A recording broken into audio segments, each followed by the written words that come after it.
These are the Steeda Sport Springs for the 79 to 04 GT, V6, Mach 1, and the 93 to 98 Cobra. These springs will drop the car about 1.25 inches all the way around, and they're a progressive spring, which means that they're going to be a good option for those of you out there that are looking for a lowering spring for a daily driven car or a street car that lowers the car a good amount, but that still has a high ride quality.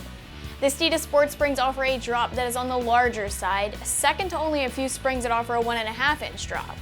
These springs are ideal for the daily driver and some occasional track use as well. These are a progressive spring that's going to maintain ride quality and provide performance and enhance the looks of the car all at the same time.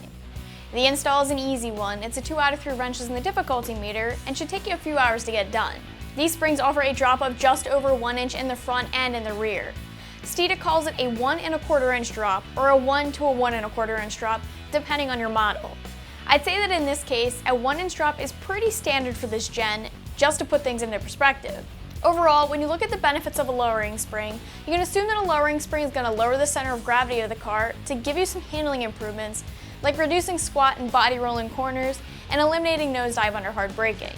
So usually drop, ride quality, and performance are the main concerns when you're shopping for springs. These are a progressive spring, which means that they have a progressive spring rate, and that means that they're going to be a good option for a street car.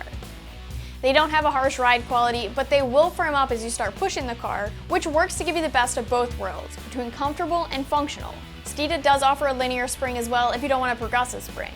When it comes to ride quality, sometimes you can get a rough ride quality when you start lowering the car more, but that's not the case with these springs. Customers have actually given quite positive feedback on the ride quality of these springs.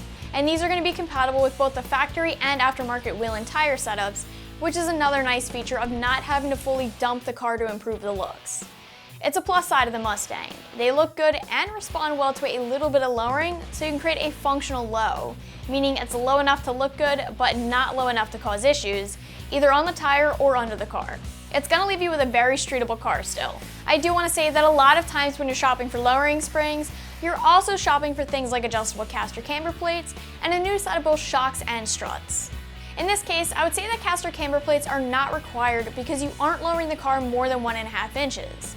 A 1.5 inch drop is about the limit of where you need a set of adjustable caster camber plates in order to get the alignment within spec.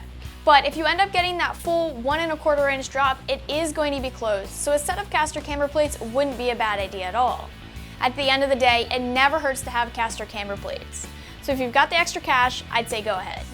As far as shocks and struts go, this goes back to the drop too. I'd say that you can get away with the factory shocks and struts in this case due to the more forgiving progressive spring rate. I'd also say that this is a case if you have some components with relatively low mileage. But if your shocks and struts have a ton of miles on them, I would replace them anyway and not take the chance of having issues with them once you've lowered your car. When it comes to price, you can expect to pay just over $200 for this set of springs. This is less expensive than most other options, but if you were looking to spend a little bit less, you do have other options. So that's going to put these springs right in the middle of the pack price-wise if you wanted to compare all of your other options. So the install here is going to take about 4 hours. I'm going to call it a 2 out of 3 wrenches on the scale because you will need some knowledge to complete the install. So I'd recommend having a knowledgeable helping hand or taking this to a shop for the install.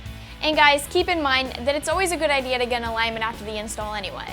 This install can be done on jack stands if you don't have access to a lift, but as usual, a lift would be your best bet here. You're gonna need a few basic hand tools, so make sure you have everything before you start the install.